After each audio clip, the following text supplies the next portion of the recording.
காலை தியானம் ஜனவரி 23, 2024. தலைப்பானது ஏழைகளை நினைத்துக்கொள்.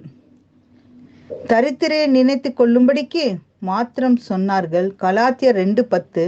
ஒரு பன்றியும் கோழியும் சாலை வழியாய் சென்று கொண்டிருக்கையில் அவைகள் தேவாலயம் ஒன்று கடந்து வந்தது. அப்பொழுது அங்கு உணவு பரிமாறிக்கொண்டிருந்தார்கள். பன்றி, இந்த விருந்தில் நாமும் நம் பங்கை கொடுத்தால் நன்றாக இருக்குமோ என்றது. இதனை கேட்ட கோழி, ஆம், இது மிக சிறந்த யோசனை என்று ஆர்ப்பரித்து சத்தமிட்டு கோழி சொன்னது.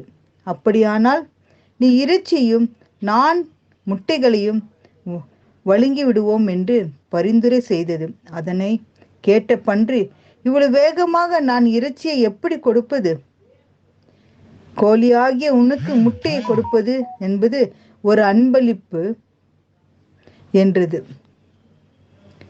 ஆனால் எனக்கோ என்னையே தியாகம் செய்வது அர்ப்பணிப்பு என்றது.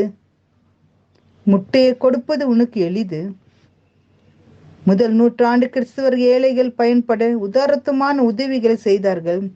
கனியாட்சி, ஆஸ்தி எல்லாவற்றையும் தேவைக்கு தக்கதாக எல்லோருக்கும் பகிர்ந்து கொடுத்தார்கள். தக்க பணம் சேகரித்து சகோதரர்களுக்கு உதவிவிட முன் வந்தார்கள். பவுலாரும் ஏழை கிறிஸ்துவர்கள் உதவிவிட கரசனையாய் இருந்தார்கள். தரித்திரை நினைக்க சொன்னார். அந்நாட்களில் கிறிஸ்துவ சபையில் முக்கிய போதனைகளில் ஒன்று தரித்திரை நினைத்து கொள்ளுங்கள் என்பதே. இன்று உலகில் வறுமையில் வாடிக்கொண்டிருப்பவர்கள் ஜனத்தொகையில் பாதிக்கு சற்று குறைவானவர்கள். உணவின்றி மறிக்கும் குழந்தைகள் அதிகம். ஏழைகள் நினைவு கூற வேண்டியவைகள். நம் தேவனின் இதயம் ஏழைகள் மீது அக்கறை கொண்டிருக்கிறது. திருமறையில் 200க்கும் மேலாக அதிகமான இடங்களில் ஏழைகள் பற்றி பேசப்படுகிறது. புதிய ஏற்பாட்டில் மாத்திரம் 16 வசனங்களுக்கு ஒரு வசனம் ஏழைகள் அல்லது பணத்தை பற்றி குறிப்பிடப்பட்டுள்ளது. இதனை பேச விரும்பாவிட்டாலும் சுவிசேஷத்தின் மைய கருத்து ஏழ்மை என்பதாகும்.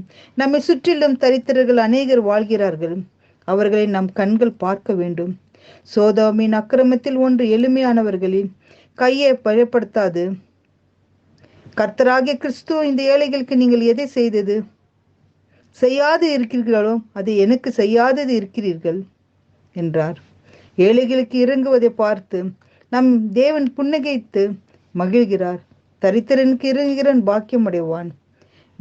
வேதத்தில் ஏழைகளுக்கு இறங்குவது ஒரு ஆலோசனை அல்ல, இது செய்யப்பட்ட வேண்டியது ஒன்று.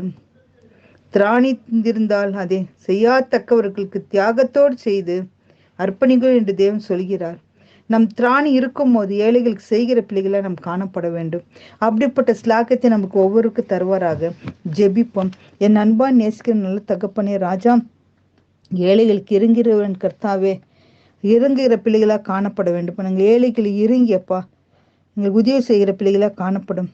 திராணிக்கு மேலாக கர்த்தாவே நீர் செய்யத்தக்கதாக எங்களுக்கு தியாகத்தை தாரும் அப்பா. அப்படிப்பட்ட ஸ்லாக்கியத்தை தந்து எங்களை வழி நடத்த வேண்டும் என்று மன்றாடி ஜெபிக்கிறோம் பிதாவே, ஆமென்.